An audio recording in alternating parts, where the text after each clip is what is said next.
Hi everyone. In this video presentation, we are going to have a presentation on prokaryotic transcription. So let me move to the session.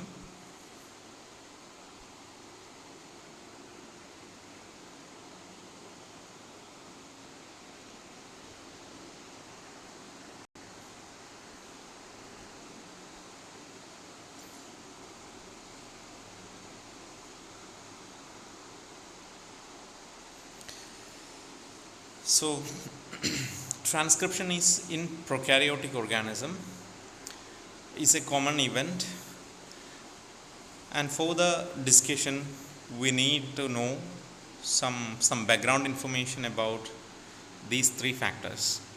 The one is the polymerase enzyme, the promoter site, and the transcription factors.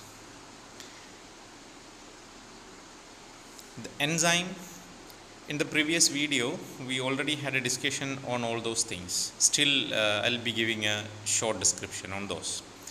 So this RNA polymerase enzyme consists of different subunits, and this what we call the core enzyme, and this core enzyme combined with the sigma factor to become a hollow enzyme. So here one of the most important factor noted here is the alpha subunit, and the alpha subunit can interact with the promoter site within the chromosomal region or within the gene. And this is a depiction of the bacterial promoter site. Here you can see different consensus regions. One is the +1 site, which represents the start site of transcription, and those sequences after that are conventionally called as the downstream sequences, and those sequences before that are called the upstream sequences. So most of this promoter sites are in the upstream sites, and they are usually located at -10, -35, and even beyond that. And the sequence at -10 is what we call the Pribno box, and the sequence the specific sequence at -10 position is TA-TA-AT, and the same at -35 is TT-GACA, and these two elements are very important for the initiation of transcription. And the up element also enhances or which provide facilitate the transcription initiation. So we have a lot of factors or lot of features are there which are basic to the prokaryotic transcription. There is no primer required. Most of these features are common to all the transcription processes, and ribonucleotide triphosphates are required, magnesium ion is required, then the direction of synthesis will be 5' to 3' for the newly synthesized RNA, and the elongation occurs with a pretty high speed of around 50 to 90 nucleotides per second. Then there is no proofreading system for this enzyme, and definitely there will be some error predicted. So we are moving into the section of the mechanism of prokaryotic transcription, which has been split into three segments. One is the initiation, elongation, and termination. So we know that the enzyme or the transcription begins with the binding of the enzyme with the actual gene. So within the chromosome, when we see a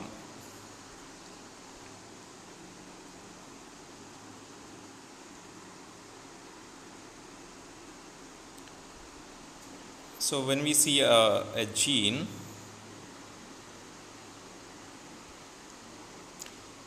suppose this is a gene,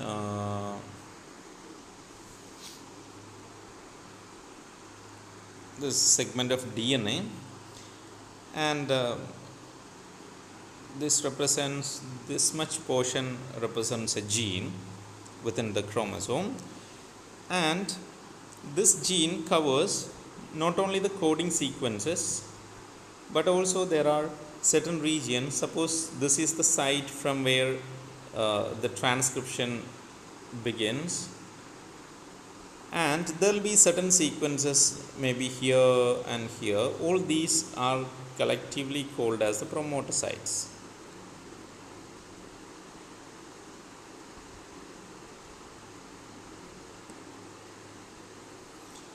Promoter. So within this region, the enzyme will come and bind in this region. So the enzyme will come over here and will bind over here. So the binding occurs at this particular position, and after that there will be some initiation process, and that leads to the beginning of the transcription.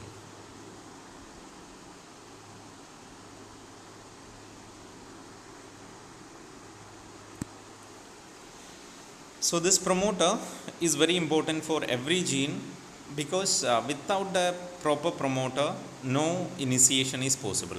Even though the enzyme could interact with the DNA, they cannot initiate transcription at a proper site. So this is being facilitated by another factor called the sigma factor. So transcription, even though the enzyme is there, the promoter is there, the transcription cannot be initiated without the presence of another factor, the important sigma factor called the important transcription factor called the sigma factor. So sigma factor is required for any transcription to initiate. So normally what occurs is this enzyme complex, that means the enzyme subunits plus the sigma factor, will bind over the promoter sites, or which binds at around 70 base pair upstream to around 30 base pair downstream. So in that much, that's a pretty long distance. So in that region, this heavy molecule will come and bind.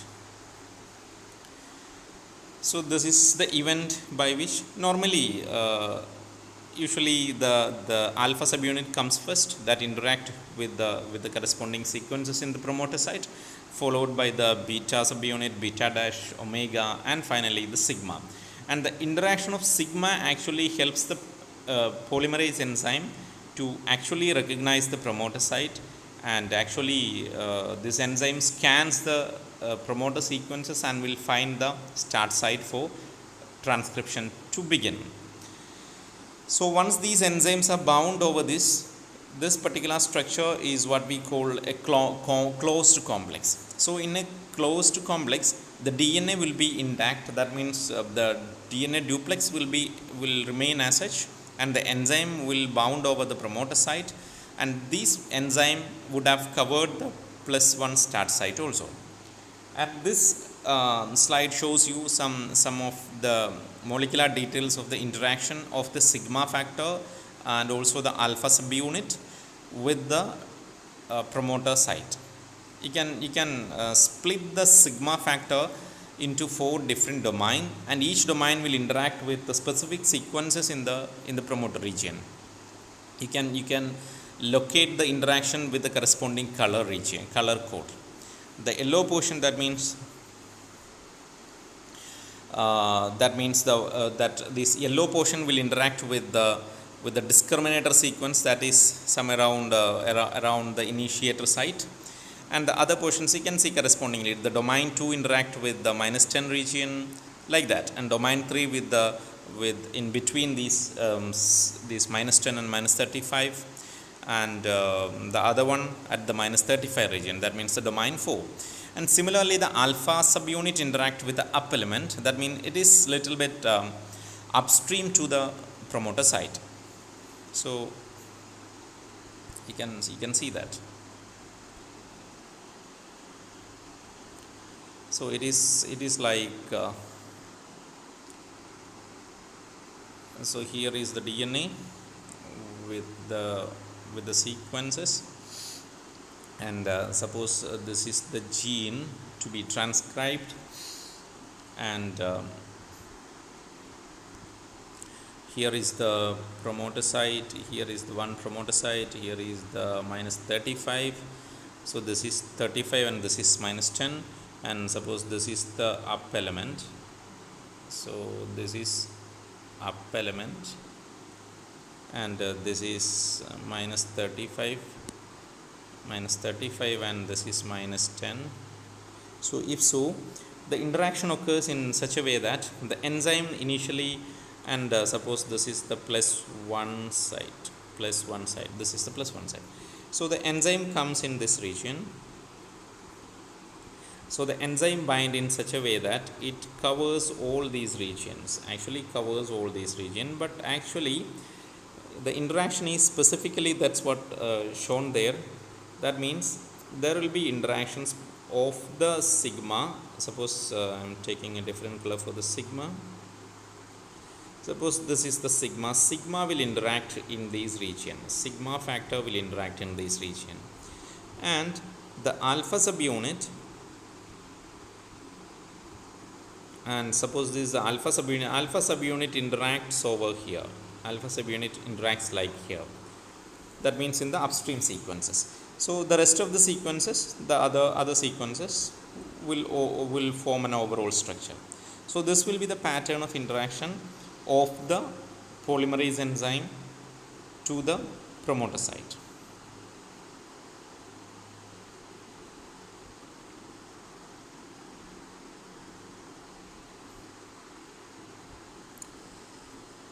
Okay, so there is a closed complex formation in the promoter site, and consecutively there is a succession of the closed complex by another structure called open complex.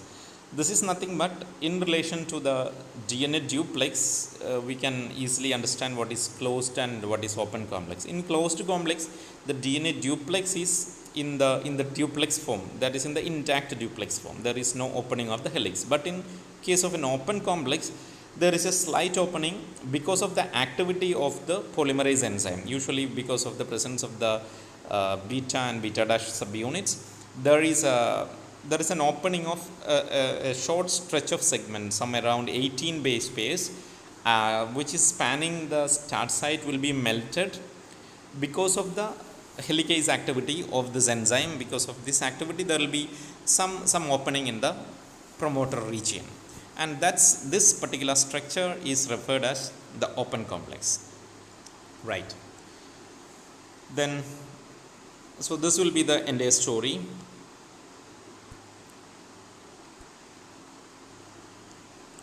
So there is again I am taking the structure. So there is suppose a structure like this. This is the region. So in this region we have, this will be the structure like this. There will be the enzyme bound over this region. So this is what we call the open complex. This is what open complex, right?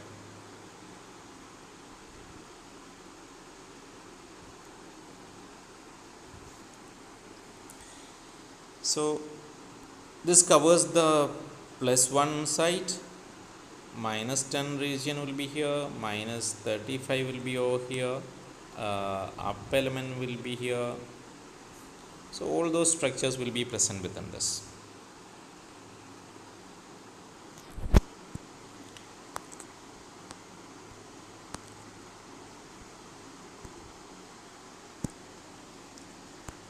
Okay, fine. So normally this is the story. Here you can see the duplex DNA, and there is a region where the polymerase has a strong interaction with the duplex DNA, and you can also see there is a DNTP channel through which actually the ribonucleotide triphosphate will come into the system, and where there is an active site where you can point out the active site, and where the actual catalysis occurs. That means into the 3' OH group, the incoming nucleotides will be added, and through the other opposite channel of the enzyme, the growing polypeptide will leave the complex. And the entire system, the entire structure, what we call a transcription bubble. Fine. But the story is not that simple when you have a closer look. Actually, during the initiation, it's not that painless. Actually, for the bacterial DNA, for an initiation, it has to spend a number of RNA molecules without a proper information. Like the structure or the term we can correctly use is called abortive initiation. That means there is a kind of synthesis of some short stretches of RNA molecules, and that could not complete the synthesis of the gene. So here you can see this occurs because of the presence of the sigma factor, which blocks the movement of the enzyme, and this will not help the, or which will not allow the transcription machinery to propagate further. So this mechanism what we call abortive initiation. So once and after that, once the sigma factor is removed, after some time the sigma factor will be removed, and that helps the this particular enzyme complex to move from the promoter site and will continue the synthesis also. This mechanism is commonly referred as the promoter escape. So this tells a story. A short stretch of usually there will be 9 to 12 nucleotides are usually synthesized as a DNA RNA hybrid, and these are nothing but these are the nucleotide stretchers which are normally released as a nucleotide as an RNA stretch during the abortive initiation. But when the bonding, or when the energy, when the bonding or interaction between the sigma factor, the enzyme and the promoter is lost, what happens is that the enzyme complex, that means the core enzyme, will kickstart transcription, and actually the energy for this mechanism is usually obtained through a mechanism called scrunching of DNA, and the scrunching occurs because of the abortive initiation. So I am not going into the detailing of this scrunching mechanism or scrunching model. So anyway, so in between these processes there might have a number of abortive cycles to synthesize aborted mRNAs. So now after a successful promoter escape, the enzyme shift from the status of initiation to an elongation stage. Right. So elongation is comparatively simple, and it's familiar to or which is similar to that of other organisms or other types of organisms like in eukaryotes and archaea. So the mechanism is quite simple and similar. So here the RNTPs will be added into the 3' OH group, and this will proceed until a termination signal is encountered. Right, transcription bubble already which was mentioned, then the speed of the synthesis, right, and one new point is that the incoming nucleotides and also the releasing PPIs and their cleavage will provide the energy required for the elongation. Fine. And this transcription bubble actually consists of, or it's otherwise also called the transcription elongation complex, where you can see the template DNA, the enzyme, and also the growing RNA transcript. And this is an additional information regarding the the correction of if suppose imagine there is a wrong base added into the growing mRNA molecule or into the growing RNA molecule. In such a situation, is there any mechanism, is there any option for the RNA polymerase enzyme to recover or to correct the mistake? The answer is yes.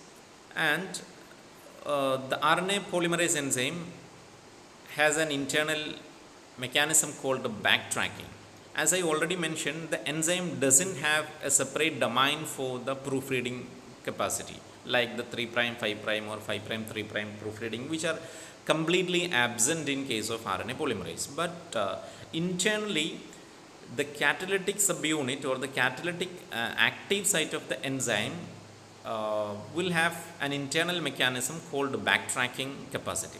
So this backtracking helps the enzyme to correct the mistakes happened, or to remove a wrongly added base. And this mechanism is greatly supported by, or in presence of some elongation factors, this mechanism will be facilitated. And these, the two important such factors are GREA and GREB, and of which the GREA will help in the removal of small number like 2 to 3 nucleotides which are wrongly added, whereas the GREB can remove long stretches up to around 18 nucleotides. Now into the termination, the final stage of transcription. So the termination in prokaryotic system has two mechanisms. So it is having quite different from that of eukaryotic system. The termination occurs by two mechanisms designated as row dependent and row independent. And also we also has to understand something about the sequences associated with the termination, which is commonly called as the terminator sequences. So these sequences, these are the internal signals within the gene itself which helps the gene to get terminated. So in the row dependent process, there is a additional protein called row factor, and which will help in the transcription and the help in the termination of transcription. And the second one is row independent, which is otherwise it's also called an intrinsic termination mechanism, and this being completed without the presence or without the support from any external proteins. Right. So we are moving, or we'll discuss first the row independent process. So at the end of every gene, or at the end of a gene, if it is going to terminate by row independent mechanism, there will be certain consensus sequences. And to be very specific, there will be an inverted repeat of around 20 base pairs, and followed by a stretch of approximately 8 to 10 AT bases. So you can see that sequence which is located in the gene. You will have little more clear image. Yeah. So you can see the marked region in the green color. You can see these two are the inverted repeats. So these two inverted repeats, it's also otherwise called palindrome sequences. So these palindrome sequences are complementary to each other, so that they can form inverted repeats when they are in single strands, and followed by NAT-rich sequences. Right. So when the transcription is completed, you will get the mRNA with this particular sequence pattern, and there is a possibility for a hairpin structure formation. Right. So this hairpin structure formation is going to help in the termination of the transcription. This is because, you can imagine RNA molecule as a free floating thread-like molecule. So this molecule, and it is attached into the DNA molecule as a DNA RNA hybrid only for some around 6 to 8 nucleotides. Right.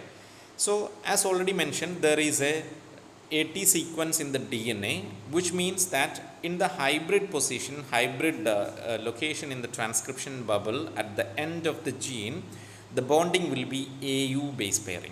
So this AU bonding is very much weaker when compared to any other bonds, even compared to AT bond, which is weaker. So we can go to this. Suppose our synthesis is there. We have the synthesis is going on. We have the enzyme here. We have our enzyme here, and the newly synthesized RNA is there. The RNA will be synthesized over here. Suppose this is the newly synthesized RNA molecule, right? And suppose you imagine, and here you can see here there are some around 6 to 8 nucleotides with AU bonding. Fine. So in this molecule, when suppose you pull here, when you create a pressure, when you apply a force over here, and this helps in forming using the wrong color. So here I am drawing again. So this forms a structure like this. Suppose here it forms a structure like this, and there will be the bonding. So this pulling, there will be a pulling effect downwards, and this pulling creates a pressure. This causes a pressure over here, and this helps in the detachment because this is already a weak bond. So this weak bond will be destroyed because of the pressure created by this particular stem loop formation.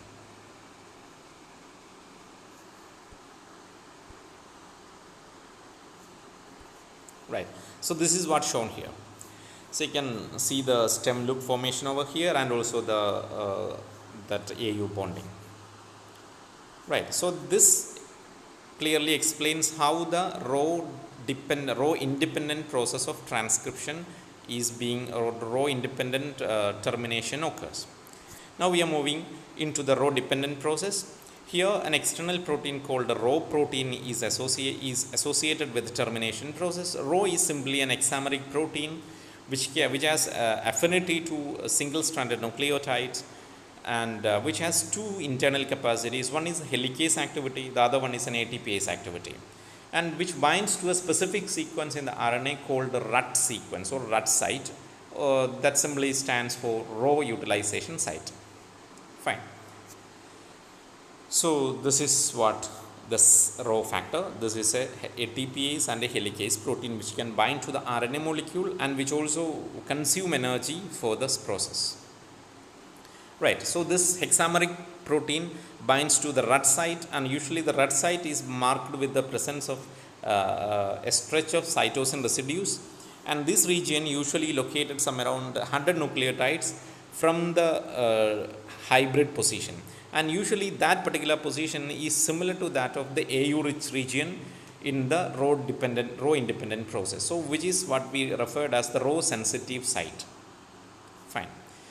So then with the consumption of ATP, the Rho subunit or the Rho factor will move along the single strand RNA molecule, and it will reach the RNA polymerase complex, and where this particular protein is going to exert their helicase activity. And once the helicase activity is on, what will happen is there is a duplex of DNA and RNA, and this duplex will be unwound, and this unwinding of this duplex helps in the dissociation of the RNA molecule in this fashion. Right. So this causes termination in case of row dependent process. So by that we are going to wind up this session. So here is an overview of the processes already we discussed. We have from the reactions 1, 2, 3 and up to 4, we have the initiation phase, and in the fourth reaction you can see the sigma factor is being removed, and after that there is elongation in the fifth and sixth stages, and in the seventh stage you can see the termination. So this is the overall mechanism of prokaryotic transcription. Right. So that's all for the prokaryotic transcription, and I hope you understood the mechanisms, and thank you for watching.